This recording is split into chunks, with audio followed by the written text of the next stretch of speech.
আসসালামু আলাইকুম রহমতুল্লাহ বারাকাতু। দেখেন বিকালের নাস্তা বানাচ্ছে আমার আম্মু, আলু পরোটা। দেখেন আমার আম্মু কীভাবে বানায়। এখানে আলু, দেখেন আলু নিয়ে নিছে আমার আম্মু। আলু এখানে দিয়ে দিছে, আর একটু নিবে। আপনারা যত কাই করবেন অতটুকু ইয়া দিবেন দিবেন। আপনি এভাবে বটে নেবেন, বটে তারপর আলুটা যেন একটুও মানে গোটা গোটা না থাকে, তাহলে পরোটা ছিঁড়ে যাবে। একদম মিহিন করতে হবে। আমি এখন একটু তেল দিয়ে দিচ্ছে, সামান্য, অতটা দিবেন না, সামান্য তেল।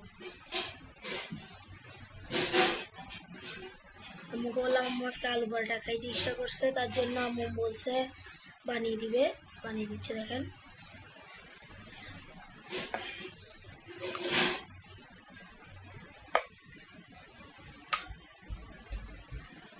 দেখেন আমার আম্মু বানাচ্ছে। আমি ভাজবো যে দেখাচ্ছি, আপনারা পাশে থাকেন, ভাজবো যে দেখেন। চলেন ভাজবো যে আপনাদের সাথে শেয়ার করে যাবেন। দেখেন আমি ভাজতেছি এখন পরোটা। মিডিয়াম ভাজা শুরু, আস্তে আস্তে মানে উঠাবেন। আজকে বিকালের নাস্তা এগুলি দেখেন, অনেক ইয়ামি হয়েছে, মজাদার একটা রেসিপি নাস্তা বিকালের। হালকা হালকা ভাজবো। গাইস দেখেন আপনারা, আমার ভাজা প্রায় হয়ে যাচ্ছে। আমার প্রায় ভাজা হয়ে যাচ্ছে, এই জায়গায় ভাজতেছি।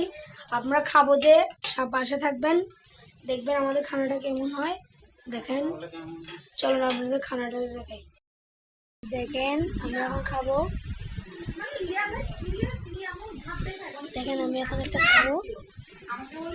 আমার ভাগ্নি বলতেছে ও খাবে, মামা দিচ্ছি। দেখেন ভিতরে দেখেন, দেখেন আলুটা অনেক মজা হয়েছে, অনেক মজা। দেখেন এই যে আলু,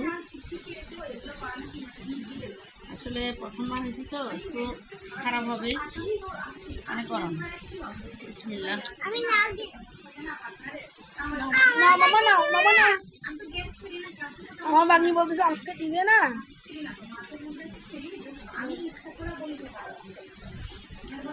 তো গাইস লাইক করবেন, শেয়ার করবেন, সাবস্ক্রাইব করবেন। আল্লাহ হাফেজ।